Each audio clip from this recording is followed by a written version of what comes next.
Welcome to Fast Fix. For today's video, I'm going to show you how to remove a highlight on Instagram.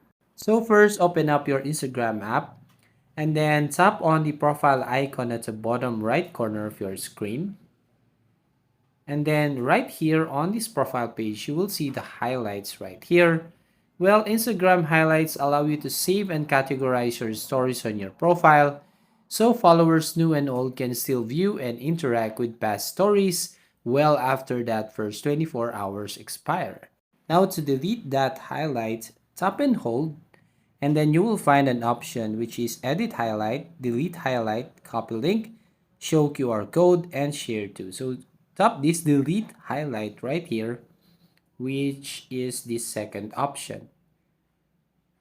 Now right here you will see delete highlight, so tap on delete and then wait for a few seconds until it's gone onto your profile page.